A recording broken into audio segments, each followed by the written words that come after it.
Fala, meu querido, minha querida, graça e paz. Tá um solzinho aqui, eu tô no meu cantinho da casa que eu gosto. O cantinho, um lugar secreto, cantinho de oração. Até com boné aqui para tentar proteger a cara, mas não sei se vai ajudar muito. Cara de caminhoneiro, hein? Meu Deus do céu. Alguém me explica o que tá acontecendo nesse mundo. Tá tudo muito doido. A gente acabou de presenciar aí uma nuvem de gafanhotos vindo. O coronavírus continua fazendo estrago em torno da humanidade. Muitas pessoas aí estão contraindo o vírus. A gente achou que essa situação logo ia passar, ia melhorar, mas não melhora. Então, a minha pergunta é, meu Deus, gente, o que está acontecendo com o mundo? A coisa tá feia. Mas há sempre esperança no nosso coração, né? A gente não pode desanimar nunca. A gente não pode achar que as coisas vão fugir do controle, da mão de Deus, porque Deus, ele sabe o que faz e eu tenho certeza que ele está cuidando da gente. E tem um monte de gente falando que eu tô de boné para esconder a careca, né? Fazer o quê? Diante desse cenário, eu quero dizer para você, quero trazer uma reflexão nessa quarta-feira.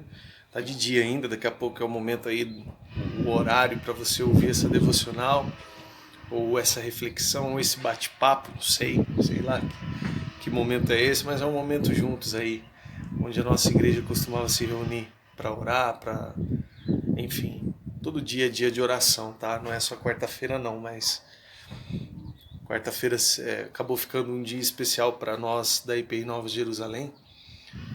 E participa com a gente sempre, viu? Não deixa de participar. E diante de tudo que está acontecendo, de tudo que a gente está passando, eu tenho pensado muito sobre o meu papel como pastor, como cristão, como alguém que deseja representar a Cristo, ao Evangelho, enfim. E parece que quanto mais a gente ora, mais a gente se coloca diante de Deus, a gente percebe que a situação atual, que tudo que a gente está vivendo, o nosso coração continua ansioso, né? Continua aí preocupado, a gente continua com medo. O que aconteceu lá no sul, do nada, um vendaval, o clima ficou doido lá, quebrou tudo, tempestade, vento, estavam falando que estava vindo para cá. Então a gente está vivendo tempos aí, períodos, né, onde nós ficamos sem saber o que vai acontecer, né? E é muito interessante quando nós percebemos que as coisas realmente fogem do controle, já não está mais na nossa mão, a gente já não tem mais como fazer algo que... Quem que vai conseguir parar um vendaval? Só Deus, né? A nossa oração deve ser para que Deus cuide, preserve de todos aqueles que estão sendo afetados por tudo que está acontecendo, gente. É muita coisa, é muita coisa. Coronavírus, a política do nosso país está uma doideira. Agora essa situação aí, essas coisas aí, eventos naturais que assustam também a gente, meu pai. E eu só consigo pensar que é o momento mesmo da gente se colocar diante de Deus. Tem uma serralheria aqui perto de casa também. Sempre vai ter muito barulho, tá? Eu entendo que é tempo da gente se colocar na presença de Deus e entender a vontade de Deus, porque mesmo em meio à bagunça, mesmo em meio à confusão, mesmo em meio a muitas coisas que estão acontecendo ao nosso redor, à nossa volta, a gente não pode esquecer que Deus, ele continua chamando a gente. Ele continua querendo falar com os seus filhos e filhas sobre a sua vontade. Ele quer usar a cada um de nós para que a gente possa propagar o evangelho, para que a gente possa ser a diferença onde a gente está. O exemplo que eu quero dar hoje, que eu quero usar hoje, é lá em 1 Samuel, a partir do capítulo 3, versículo 1 em diante. A gente vai ver o que estava acontecendo ali, e a mocidade de Samuel, e tudo que, enfim, Deus estava fazendo naquele contexto de Israel, a história ali de toda a nação de Deus, enfim. Quero que você entenda e reflita rapidamente comigo sobre isso. Só que dessa vez eu vou chamar a sua atenção não para o personagem aí que é Samuel, né, o jovem garoto Samuel, mas eu quero chamar a sua atenção para Eli, para tudo que estava acontecendo ali em relação a Eli, a história de Eli, aos seus redores, os seus filhos, enfim, o que Deus estava para fazer. Eli, ele tem uma importância muito grande no comecinho do livro de Samuel e nessa transição que houve na nação de Israel entre o período dos juízes e o período ali dos reis, onde acontece esse momento onde, e na verdade Samuel ele é a peça-chave, mas ele tem uma participação que nem sempre não é tão notória, mas ele tem uma participação importante e relevante ali. O comecinho do livro de 1 Samuel mostra a crise da mãe de Samuel, né, Ana. Ela tinha ali o seu esposo, que ele, né, era casado com ela, e havia uma outra mulher também, ele tinha uma outra mulher, e Ana não conseguia gerar um filho para ele, mas ele amava muito a sua esposa, ele amava muito Ana. Então Ana, ela começa aí nessa saga, a mulher, que a gente pode dizer ali quase uma adversária, ficava caçoando dela, porque ela ia adorar o Senhor no templo, e ela levava os filhos, enfim, aquilo era um motivo de alegria imensa para o seu marido, para o seu esposo. E Ana não tinha filhos. Então, Ana, em um determinado momento, a gente vai ver no comecinho aí do livro, que ela vai até o templo e ela se derrama em lágrimas ali falando com Deus, clamando ao Senhor. E chega Eli. Eli é uma das primeiras aparições dele ali. E ele acha que ela tá, né? Achou que ela tinha enchido a cara, que ela tava bêbada. Fala pra ela, né? Viu, para de se alegrar no vinho, essa, né, cachaceira. O negócio é esse. Vai vir bêbada pro templo? Tá doida? Já dá logo uma lapada nela, né? Mas é interessante que ela, ali com muita humildade, diz: Senhor, não é nada disso. Eu tô aqui falando com Deus, derramando meu coração. E ela, com muita humildade e temor, ela fala com o sacerdote, com Eli, o que estava acontecendo, o que ela estava sentindo, o que ela estava vivendo, enfim. E Eli, por incrível que pareça, essa figura que às vezes é um pouco contraditória, ele diz para ela: olha, toma aí as tuas palavras ao Senhor e vai em paz à tua casa, que Deus há de ouvir tua oração. Muito legal isso. Aquela mulher vai embora, aquela mulher vai para casa, e quando ela chega lá, as coisas, né, ela se deita com o seu marido, ela percebe que as coisas vão acontecendo e ela fica grávida, e nasce Samuel, e ela promete para o Senhor que ela ia oferecer o seu filho, entregar o seu filho para Deus. Olha, vai ser seu, é seu, não é meu. Então Samuel, ele é entregue ali, ele é colocado nas mãos de Eli. Ao nascer, ela também ali consagra o seu filho. Ele seria nazireu, narizeu, é nazireu. De cortar os cabelos e, enfim, passar a vida toda ali no templo, servindo ao Senhor. Também seria ele aí impossibilitado de comer determinados alimentos, entre outras coisas, que não é o assunto de agora, mas ela, né, em outras palavras, ela entrega, ela consagra o seu filho ao Senhor ali. E é muito legal isso, porque a gente fica pensando, nossa, Eli, né? Ele não dá conta dos seus 2 filhos, né? Ele não dá conta das coisas que estão acontecendo em Israel, ele que era um sacerdote ali, e ele vai cuidar do moleque, rapaz. Ana pega a criança e dá ela na mão de Eli, Jesus. Eli tem 2 lições importantes para nós hoje através dessa história. Que Eli, né? Eli podia ter ali os seus defeitos, os seus problemas, as suas crises, mas ele era um sacerdote e eu acho que ele se esforçava um pouco, sabe? E a primeira lição para nós hoje é: Deus usa quem Ele quer.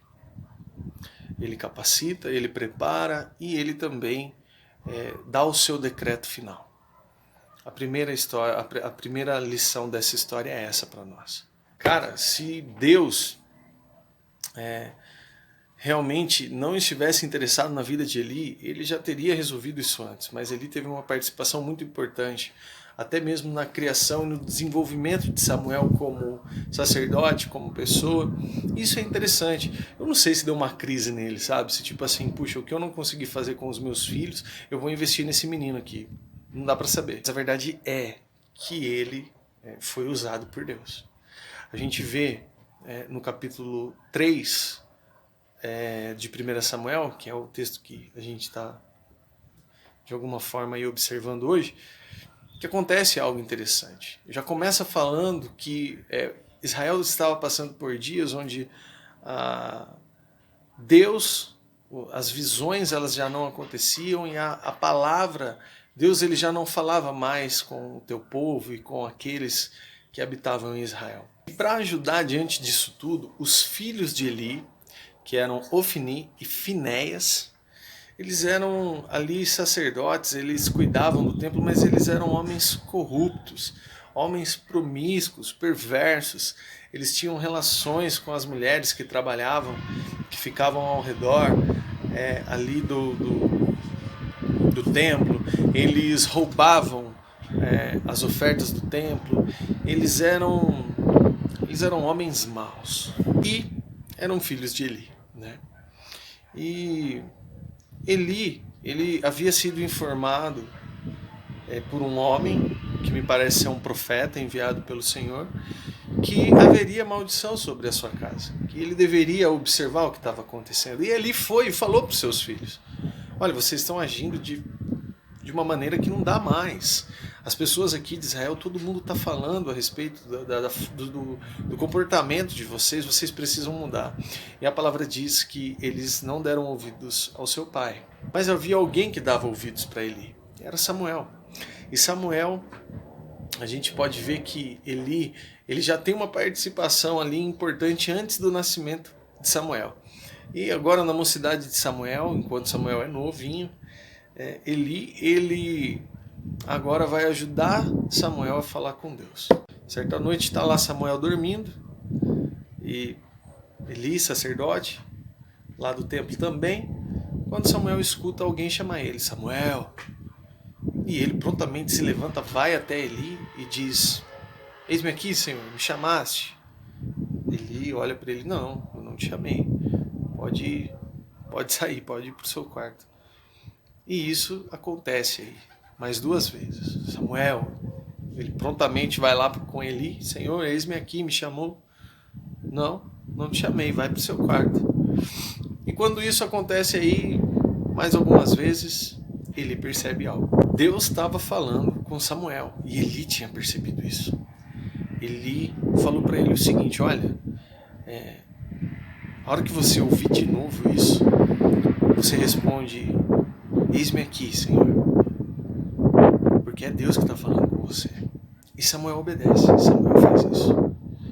E o que Eli não esperava, e muito menos Samuel, é que o Senhor ia ali falar com ele de uma maneira extremamente sobrenatural, direta, e dizer o que ele ia fazer com a casa, com a família, com o legado de Eli. Mas independente disso, o que eu quero dizer para vocês é que em meio a toda aquela bagunça que Israel estava passando por um momento conturbado, né? O começo do capítulo 3 diz que já não havia mais visões, a palavra de Deus ela já não estava mais em meio ao povo, era um período conturbado, e aquele que era representante, aquele que era o cara que devia segurar a bronca, que devia fazer algo, não estava fazendo nada, que era Eli.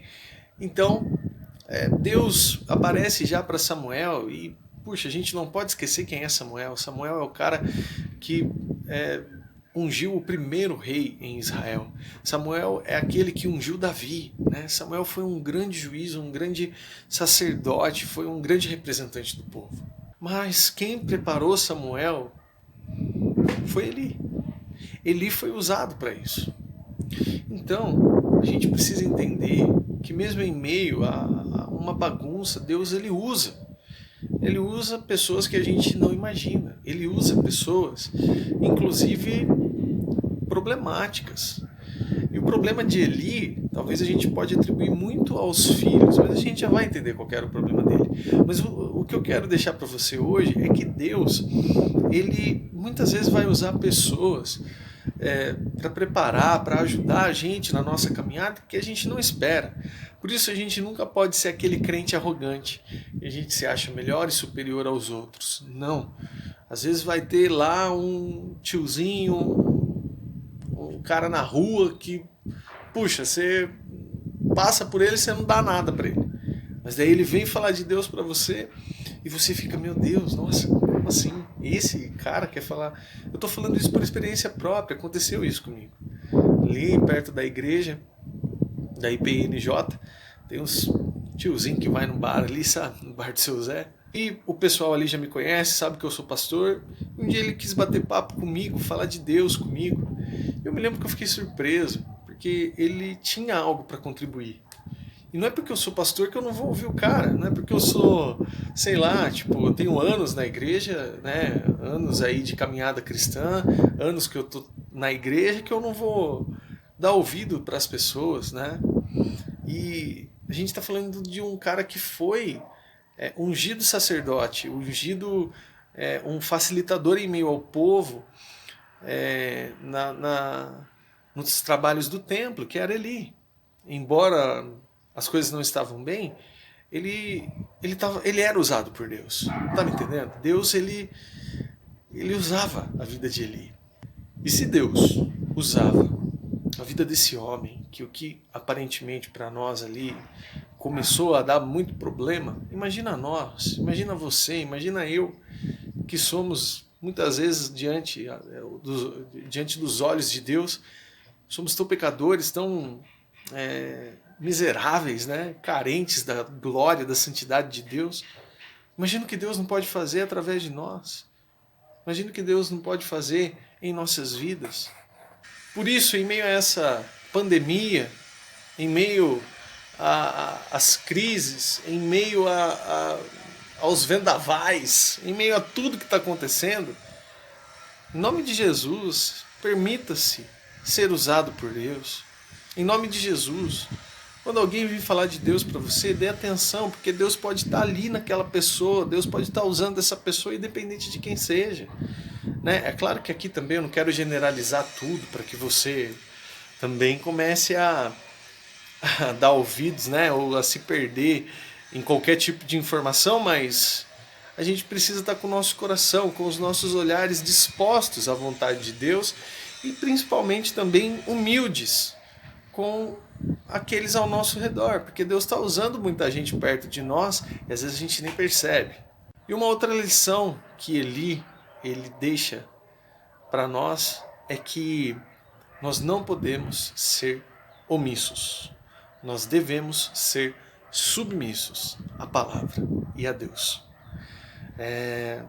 Infelizmente, Eli, ele foi omisso diante da palavra, diante daquilo que era certo.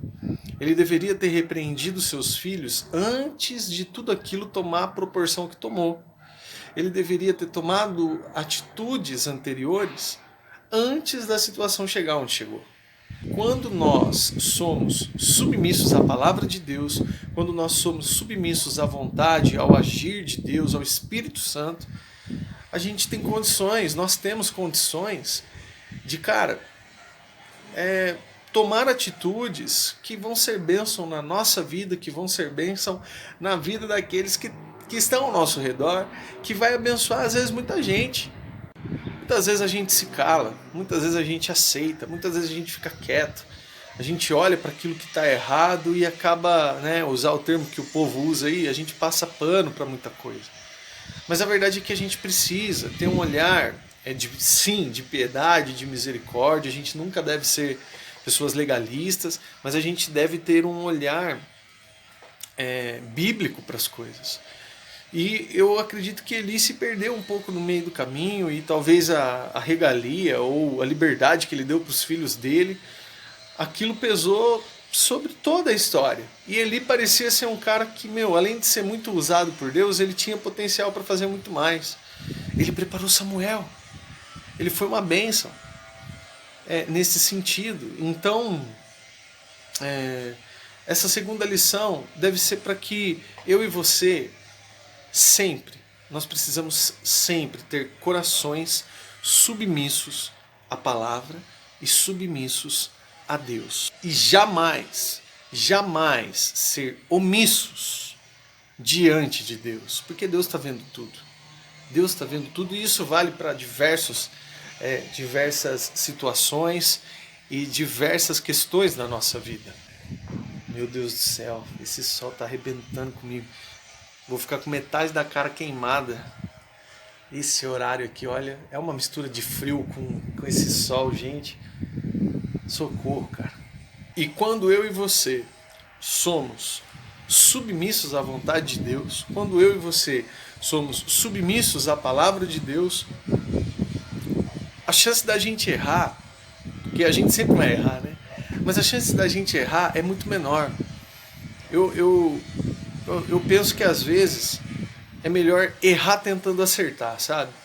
Você, às vezes, olhar para a palavra de Deus, olhar para a sua vida, tentar melhorar, tentar corrigir.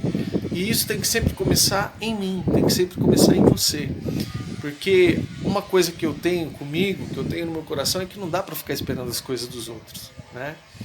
Então, eu acredito que nós temos condições de olhar para Deus, olhar para a sua palavra e contribuir com todos ao nosso redor e com a gente mesmo, para que a gente possa ser bênção, para que a gente possa abençoar a vida das pessoas. Por isso hoje, nessa quarta-feira, eu quero deixar para você essa reflexão, tendo a certeza de que Deus, Ele deseja, Ele está sempre querendo usar a nossa vida, e muitas vezes nós estamos tão preocupados com as coisas ao redor, a gente acaba sendo tão omisso com algumas questões que, puxa, aquilo que é tão bom, aquilo que é valoroso, aquilo que é precioso, aquilo que vem do Senhor, a gente acaba nem percebendo, sabe? A palavra de Deus está na nossa frente, a gente sabe muitas vezes o que a gente precisa fazer, mas a gente prefere tomar as nossas próprias decisões, sem consultar a Deus, sem apresentar a nossa vida em oração. Por isso, nesse dia, eu quero desafiar você a isso. Eu quero dizer para você que Deus, Ele deseja usar a sua vida, e Ele tem usado muitas pessoas ao seu redor para que você, de alguma forma, possa também despertar para a vontade dEle. Então, esteja sensível a isso, esteja sensível à vontade de Deus e atento a tudo ao redor, porque muitas vezes nós estamos... a gente também não pode ser um crente tapado, que não dá ouvido para nada e para ninguém. A gente precisa ouvir as pessoas ao nosso redor e se lembrar que Deus, Ele está aí usando a sua vida, usando a minha vida, usando a vida daqueles ao nosso redor, situações, circunstâncias, para ensinar muita coisa para a gente. E para que cada vez mais eu e você sejamos pessoas melhores. Por isso hoje eu deixo para você esse desafio. esse desafio aí que você possa sempre ter a certeza que Deus, Ele usa quem Ele quer, do jeito que Ele quer. E é Ele quem vai dar o veredito em relação aos erros das pessoas, não você, não eu. Nós não somos ninguém para julgar e para falar da vida do próximo. Entretanto, também não podemos ser omissos. Não podemos ser pessoas que, de alguma forma, aceita tudo que está errado e muitas vezes até participamos daquilo, sendo que nós conhecemos a palavra de Deus. Não. Tenha o seu coração reto segundo o caráter de Cristo. Coloque o seu coração diante de Deus para que Ele possa lapidar e moldar seu coração diariamente. E faça isso com alegria. Tenha uma vida repleta de surpresas agradáveis com o Espírito Santo de Deus e que o Espírito possa trazer para você esse entusiasmo, esse bom ânimo, para que você realmente derrame a sua vida na palavra, nas Escrituras, e que você possa ter o seu coração reto, íntegro, para que você possa ser alguém prudente, e que a palavra de Deus te convença a isso. Não eu, não as pessoas ao redor, né? A palavra de Deus e o Espírito Santo. Que Deus abençoe você, uma excelente quarta-feira. Eu espero em nome de Jesus que essa palavra ela possa trazer aí de alguma forma um entusiasmo no nosso coração para que a gente possa, em meio a todas essas confusões, em meio a tudo que está acontecendo ao nosso redor, ter a certeza que Deus Ele está cuidando da gente, Ele está fazendo o melhor para a nossa vida e Ele está a fim de usar a sua vida. Ele quer fazer de você um instrumento de amor para a obra. Ele quer que você seja aí uma ferramenta para construir a obra que Ele tem aqui na terra, na vida de muitas pessoas, na vida daqueles que estão ao seu redor. Não se esqueça disso. Ô, glória! Ô, Deus! O Cardoso passou hoje. Deus é bom, garoto.